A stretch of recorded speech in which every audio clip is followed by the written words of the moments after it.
हो जाता है, या आत्मा और परमात्मा एक हो जाता है।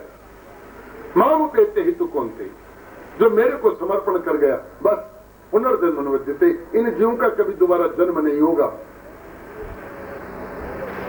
गोपियां गोविंद की आत्मा है, गोपियों का गोविंद परमात्मा है।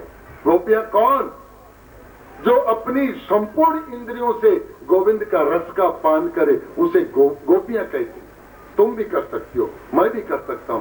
कोई कान से गोविंद का गान सुना जाए, आंखों से गोविंद के दर्शन किए जाए, जिह्वा से गोविंद का गान किया जाए, हाथों से मंदिर मार्जन, पैरों से पद यात्रा, गोवर्धन की यात्रा, इस तरह से 10 इंद्रियों से अगर कोई गोविंद के रस का पान करे, उसको गोपी कहते हैं।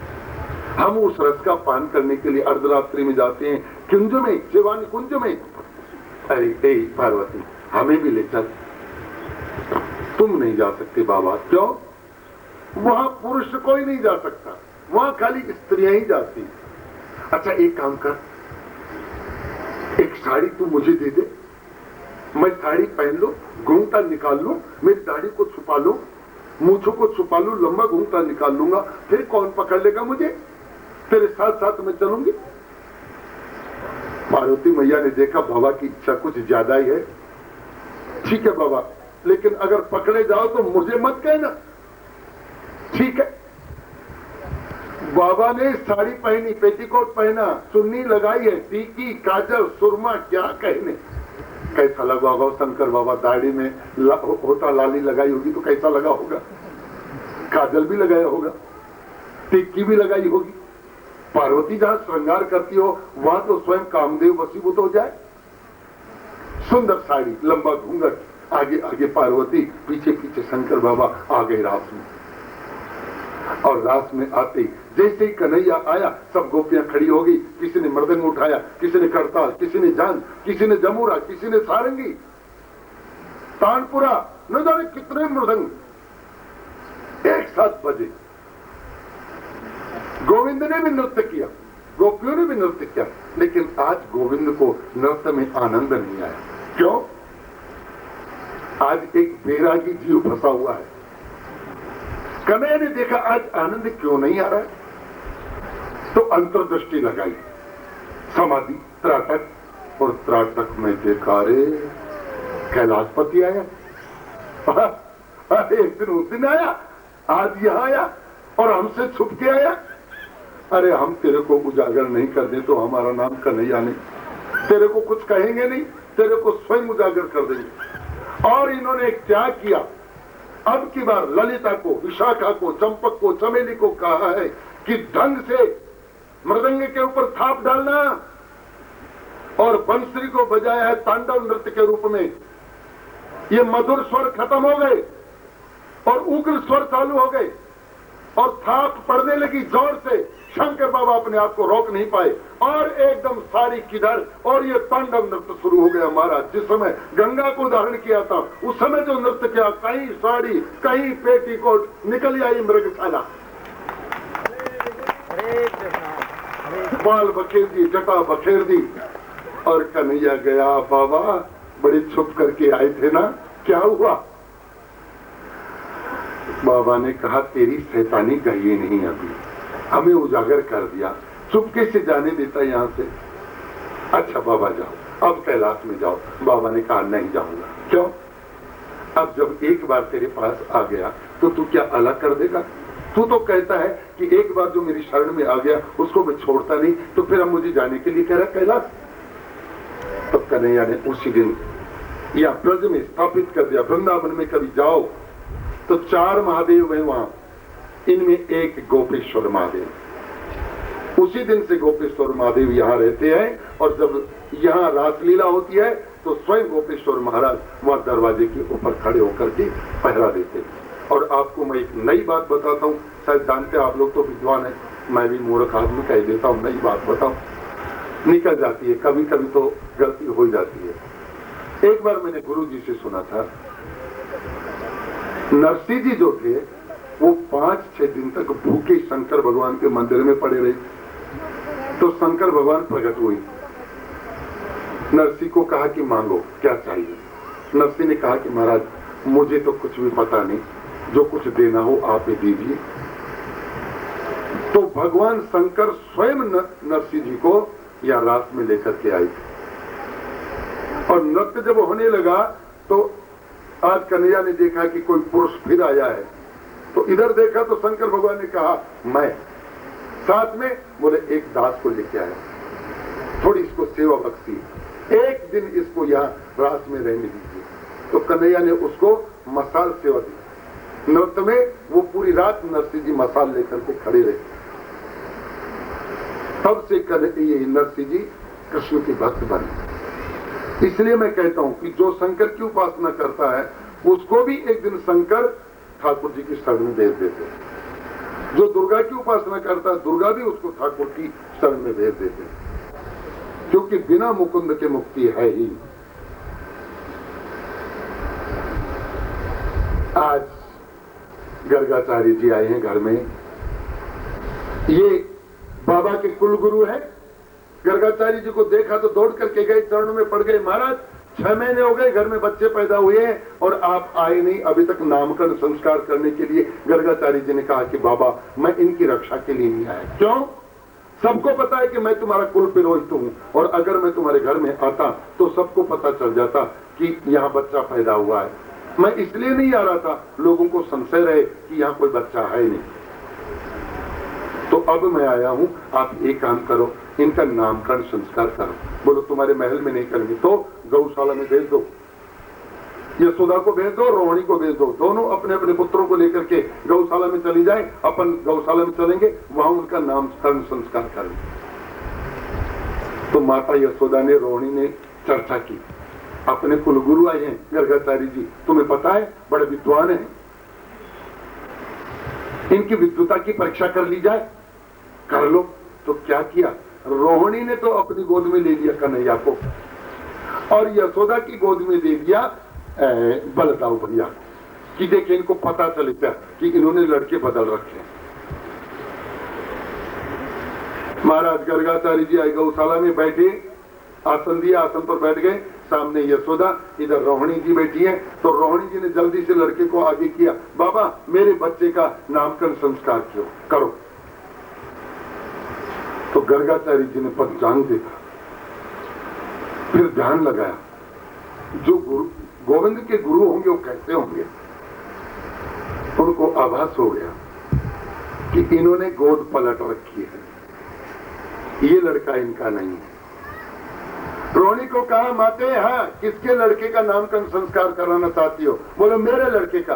तो बोला अपना ही लड़का लेकर के आओ, किसी के उधार का लड़का मत लेकर के आओ, दो ये लड़का इनका। और शर्मिंदी हुई, बाबा हमने ऐसे गलती से इधर उधर हो गया था, जान के नहीं किया। बोले तुम लोग क्या करते हो, माता बहन भी ऐसी करती। बाबा जी के यहाँ जाएंगी, भूजा काट दो बाबा जी, बाबा जी ने खराब कर गए। बाबा जी जाते हैं भजन करने के लिए, लेकिन धीरे धीरे इनको बना देती है भूजागर। बाबा जी नहीं छोड़ती, इनको भूजागर कर देती। और बाबा जी भी क्या में रुपया का लोभ में एक गंडोरे बांध देंगी, एक गंडोरे बांध देंगी, और सारा काम। ये ठीक नहीं। मेरा कहना इसलिए है कि समाज में कुरीति है और आप लोग इसको मिटा सकती हैं। क्यों? अब पहले वाली बात तो है नहीं, आप पढ़ी लिखी माताएं हैं, थोड़ा बहुत आप लोगों को ज्ञान हो गया। टेलीविजन पर भी आप लोग देखती हैं कि किस प्रकार से ये संत लोग जो इस वेश में घूमते हैं, अपने आप को संत कहते हैं, लेकिन चोर, लुटेरे, डाकू। एक बंगाल की मैं आपको घटना बताऊं, सत्य घटना है। एक बाबा जी आया, एक पेड़ के नीचे बैठ गया और 10-15 माताएं जा रही थी उधर से। इतना इसने ढोंग फैलाया, ओ बड़ी जैसे कोई तपस्याधारी बैठा हो। माताएं गई नमस्कार करने, बाबा इस पेड़ के नीचे क्यों बैठे? तो नाम सोता है, इसका नाम रंग बदल करके आता है। शुक्लो रक्त तथापि इदानीम कृष्ण तांगता। ये कभी लाल स्वरूप धारण करके आता है, कभी ये सफेद रंग में आता है, अब की बार ये काले रंग में आया है। इसलिए इसका नाम होगा कृष्ण। क्यों? ये सबको अपनी ओर आकर्षित करेगा, इसलिए इसका नाम होगा कृष्ण। ये होगा बलदाऊ भैया। नामकरण संस्कार किया, गर्गाचार्य जी तो चले गए, लेकिन आ गए कान्व ऋषि। कान्व ऋषि आए दर्शन करने के लिए, नंद बाबा से मिलने के लिए। मैंने सुना आपके घर में कोई लड़का पैदा हुआ है। हाँ, लड़का देखा, सुंदर लड़का। जब जाने लगे ना तो माता यशोदा ने कहा कि बाबा, हाँ आप हमारे घर में आए हो, थोड़ा खाना बना के खाओ, प्रसाद पा के जाओ। नियम है, अगर कोई साधु हमारे घर में आता है तो उसको खाना खिलाना चाहिए, पानी पिलाना चाहिए। तो महाराज मेरी भी इच्छा है, आप भी थोड़ा खाना खाओ। लाके दिया आटा, दाल, चावल, घी, दूध। कान्व ऋषि ने बड़ी मेहनत से रसोई बनाई, खीर बनाई, हलवा बनाया, सब्जी बनाई, पूरी बनाई, पकवान मिष्टान बनाई, और फिर थाली में डाल करके पटकरी के ऊपर रखा, हाथ जोड़ करके अपने गोविंद से भी प्रणाम किया। मैं बताता हूँ ना आप लोगों को, आप लोग भी जब खाना बनाओ तो पहले 2 रोटी थाली में रख करके, थोड़ी चीनी, थोड़ा घृत डाल करके और ठाकुर के सामने रखो, फिर उसको इन रोटियों में मिलाओ, उस खाने को सबको खिलाओ। तो पुष्ट होंगे बच्चे, मेधावी होंगे, विवेकशील होंगे। पर थे बनाई से किर उठे ही 3 दिनों का ढंग से रोटी को गाजीवाड़ा में एकदम गलत है। बनाता ही खाबा लागी दनी आयो ना, टाबरी आया ना, तू पहले तेरो फाइडोबर वाला। ऐसा नहीं, पहले ठाकुर को भोग लगाओ, फिर हो सके तो अपने पति को खिलाओ, बच्चों को खिलाओ, फिर तुम पाओ। बड़ा आनंद आएगा, तुम्हारे घर में रिद्धि सिद्धि बरकत आएगी। ये तो सीखने की बात है। कथा तो आप सब जानते हो, सारी कथा आपके मुखस्त है, लेकिन जो सूत्र है वो ग्रहण करने की बात है। एकादशी, कितनी माताओं ने एकादशी की? हाथ उठाना। सत्य सत्य। देखो कितनी खुशी की बात, यहाँ तो 90% माताओं ने एकादशी की। एक गांव में गयो, ये मैं कहो भाई हाथ उठाओ, एकादशी कुड़ करी थे, तो कोई हाथ को उठायो, एक जनी हाथ उठायो, तू करी थे कि एकादशी? बोलो बाबा एकादशी तो कौन जानो, पर आज छोरा टुकड़ा कौन दिया जना एकादशी होगी। मुंह से बोल चालो कीजिए, टुकड़ा कौन मिला तो एकादशी होगी। पर यह तो बड़ी खुशी की बात है, सब लोगों ने एकादशी की है, तो एकादशी के महत्व के बारे में बताने की कोई आवश्यकता ही नहीं। बहुत खुशी की बात है। ऐसा माहौल अगर सब जगह हो जाए। ये एकादशी जो है व्रतों का राजा है। जिसने एकादशी व्रत कर लिया उसको और व्रत करने की कोई आवश्यकता नहीं। सारे व्रत इसी में। जैसे बड़ का पेड़ है, पीपल का पेड़ है, उसकी जड़ में अगर पानी दे देंगे तो चारों तरफ पानी देने की जरूरत नहीं, उनके पत्तों में, डालों में कहीं पानी देने की जरूरत नहीं। जड़ में पानी दे दो, सब जगह पानी अपने आप चला जाएगा।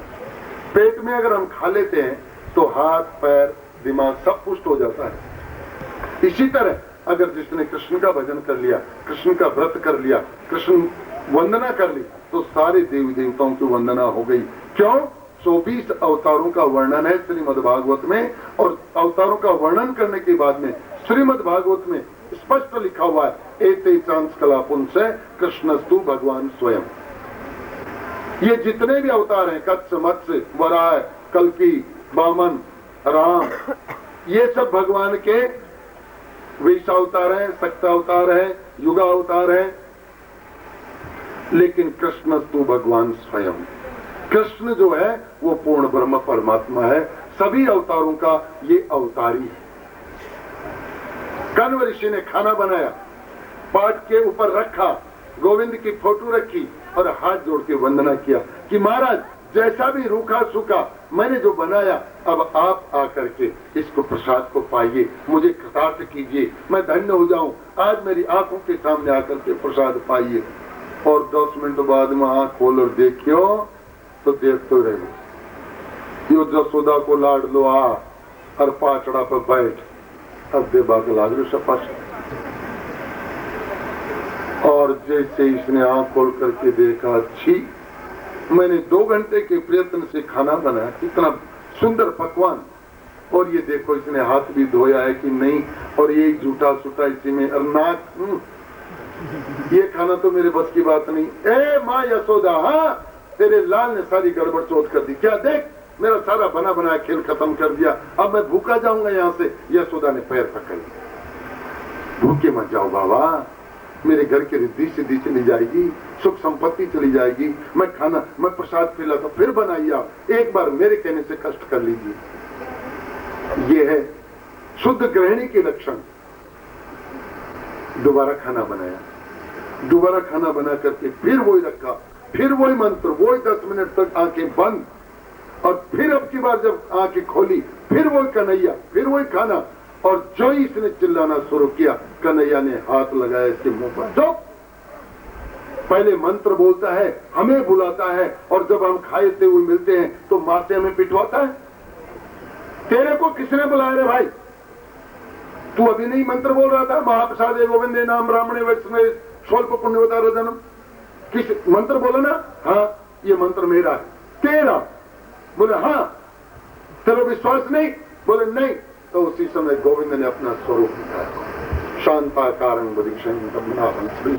विश्वाधारं गगन सदृशं मेघवर्णं शुभंगम लक्ष्मीकांतं कमलेन योगाब्धिं वंदे विष्णु भो भयहरं कृष्ण राम मुकुंद वामन वासुदेव जगत गुरु मत्स्य कच्छप नारसिंह वराह राघव पायमाम देव दानव नारद आदि मुनिंद्र वंद वंदिते देव की सुत देहि में तो पाद भक्ति चला।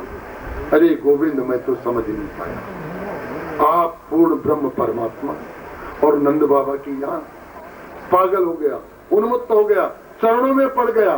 खीर खाने की वस्तु थी, अपने ऊपर गिरा ली, पूरियों को जेब में डाल लिया, हलवे को इस जेब में डाल लिया, जीवन भर इसमें से थोड़ा थोड़ा टुकड़ा तोड़ करके खाऊंगा। आज मेरा आनंद के घर में आना सार्थक हो गया, आज मेरा जीवन धन्य हो गया। और बड़बड़ाती चला गया। माँ यशोदा आई, अरे पंडित जी खाना खाए, अरे महाराज खाना नहीं खाया। अरे माँ वो तो पागल हो गई, वो बाबा तो बड़बड़ाता जा रहा, नंद का भाग्य उज्जवल हो गया, यशोदा का भाग्य उज्जवल हो गया, और खीर उसने अपने ऊपर डाल रखी थी, पूरियों को जेब में डाल, हलवा इस जेब में डाल रखा था, और बड़बड़ाते जा रहा था। जीवन भर की कमाई आज मैंने यहाँ कर। ये है आनंद जिसके ऊपर गोविंद कृपा करता है, इसी प्रकार से कृपा करता है। श्री कृष्ण गोविंद हरे, श्री कृष्ण गोविंद हरे मुरारे। हमारे घर में फूट पड़ी, हमारे घर में फूट पड़ी। मैं बोलता हूँ श्री कृष्ण गोविंद हरे मुरारे, ये नहीं बोल, ये नहीं बोलो, और मारे समस्या हो। देखो घर में अगर फूट पड़ जाए, घर में अगर बड़े आदमी का कोई कहना नहीं माने तो उस घर की हालत खराब हो जाती है। एक मास्टर जी के घर में यही दशा थी, उसका बेटा कहना नहीं माने, उसकी बहू कहना नहीं माने, उसकी लड़की कहना नहीं माने। मास्टर जी कहने को तो मास्टर है, लेकिन घर में इनकी दयनीय दशा है। इंस्पेक्टर जी का समाचार आया है, कोई मास्टर हो तो माफ कर देना भैया। कल इंस्पेक्टर जी आने वाले हैं स्कूल को चेक करने के लिए। अब गांव के मास्टर हैं, गांव के टीचर हैं, कोई डर ही नहीं। लुंगी पैर शर्ट पढ़ाया तो भी ठीक, धोती पैर पढ़ाया तो भी ठीक, और कदे कदे तो हाफ पैंट में काम काट ली। गांव को कौन देखे, अपन ही तो मास्टर। पर आज कथा में बाजी अर्जी इंस्पेक्टर जाऊंगा, और जे अपन ही डोल में देख लेगा तो कहेंगे यू कैसो मास्टर, यू किताब रंगाल कर दो। तो आप एक ड्रेस छिमाला बढ़िया, और वो ड्रेस ने पहले स्कूल में जावा, अगर ड्रेस देकर महाराज इंस्पेक्टर जी राजी हो जाए तो आप 10-5 साल और पढ़े रहना स्कूल में, वरना बदली उदली कर सके। महाराज बाजार में गए, कपड़ा फड़वाया 5 मीटर, दर्जी के यहाँ गए, फर्स्ट क्लास कुर्ता और पायजामा सिलवाया, दर्जी ने बांध दिया, लो मास्टर जी आपके कपड़े। सिलाई चुकाई, कांख में दबाया और घर आ गए। घर आकर के ऊपर गए चौबारे में, थोड़ा पहन के देख लो ठीक बना है कि नहीं, कहीं कोई गड़बड़ में हो। कुर्तो तो ठीक आगो पण पजामो 4 आंगल लांबो सीन, चाले जना झाड़ू निकले। अरे दर्जी गयो के बैर साजू तू मेरे साथ। कोई बात नहीं, अपनी जो घर वाली है पढ़ी लिखी है। अरे कमला की माँ नीचा से आया सो थाइडो जो के छे। अरे एक मिनट ऊपर बुलाया। ये देख दर्जी ने बदमाशी की, ने जाने नाप में गड़बड़ हो गई, ये 4 आंगुल बड़ा है, इसको थोड़ा काट के ठीक कर देना। अरे महाराज जाने कोई आग में पेट्रोल गिर दियो, तेरी आंख फूट गई। पैसा कौन दिया तने? कुड़ मास्टर बनाए थे गराड़ी खेते गराड़ा में, तेरे सर्टिफिकेट कटा से ठार लाए तो तू पैसा दिया तो पैर क्यों ना देख रहा है उठे? 4 आंगल बडोशी में 4 आंगल बडोशी में होता है। अच्छा तू रोड़ा मना कर, कोई पड़ोसी सुने जिनकी मुझे होशो हुई मैं तो ही काम कर लूंगा, रोड़ा मना कर। तो मैं के करने हाल कर ही दियो तने और बड़बड़ा टाटा करती नीचे आ गई। अरे बारे 10 वर्ष हो गए ने पालता पण एक पजामा का कुक ने ठीक को करे ले, कोई बात नहीं सॉरी करा कर। ए कमला पूरा ऊपर ये पजामा ने थोड़ा काटा ठीक कर दे बेटी, ये 4 आंगल बड़ो गो बापू कर तो दे तो मास्टर जी, पर मेरी एक सहेली को आज जन्मदिन मैंने अभी उठे पूछू थे मैं पजामा ने कोने कर ले भाई टक्को सो जवाब दियो उतर गरा। अरे कमले हाँ, अरे बेटा उड़ा तू भी तो बीएम पढ़ रहे थे। अरे बेटा ये पजामा ने थोड़ा 4 आंगल काट ठीक कर दे बेटा। बापू मैं कर तो देता, लेकिन आज हमारे क्रिकेट को मैच फाइनल, मैं अगर नहीं गयो कोई बगल में सत्संग हो रहे तो पड़ोसन मास्टर नहीं बोली, मास्टर नहीं